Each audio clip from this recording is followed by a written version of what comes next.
Good morning and happy Friday.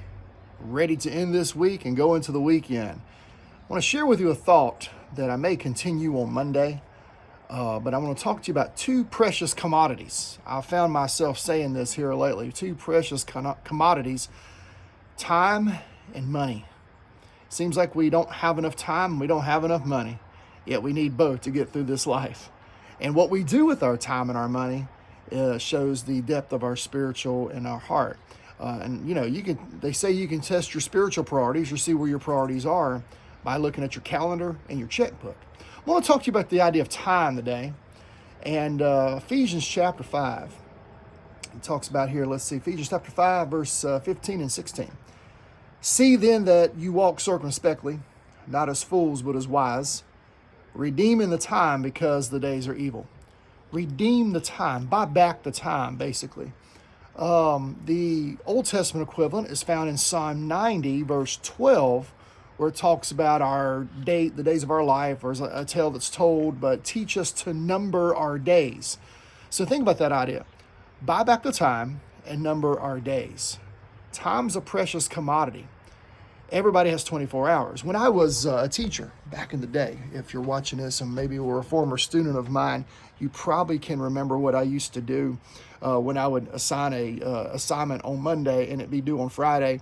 And many times, you typically get excuses if you can't get it done, or they were like getting it done really fast there in class before class starts. And I would write a number 24 on the board. And it's kind of funny because it got to where everybody would roll their eyes as soon as I put a number 24 on the board. But that 24 represents the hours of our day. Everybody's given 24 hours. Nothing more, nothing less, unless you count daylight savings time or, the time change. Anyway, 24 hours. And I would deduct how many hours do we sleep, how many hours do we eat, how many hours do we study, how many hours do we, play ball, all that stuff, practice. And typically we always wound up with an hour and a half or 2 hours free. And it's funny how interesting it is how much time we actually waste not being intentional. The idea of buying back the time is making the most of every opportunity, prioritizing your day, and just enjoying those moments to reflect, to find opportunities for spiritual growth and to serve, because this trip through life is a short trip. I've averaged the ages of every funeral I've ever done, and I come up to 79 to 80 years. We're not in, and if that's true, I'm past halfway, but I'm not even guaranteed tomorrow. This life is so short. Time is fleeting. Seems like as soon as the sun comes up, sun goes down. The challenge today is time is a very precious commodity. Spend your day, spend your time doing the priorities first, what matters most, relationships, the gospel, times for spiritual growth, and then you'll find the fillers in there.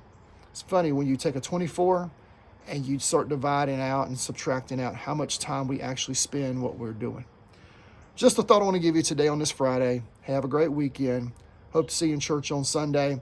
If you're watching, you're not in this area, find a good Bible-believing church and plug in there and just love people and love the Lord and worship Him. Have a great day. Have a great weekend. May God bless you.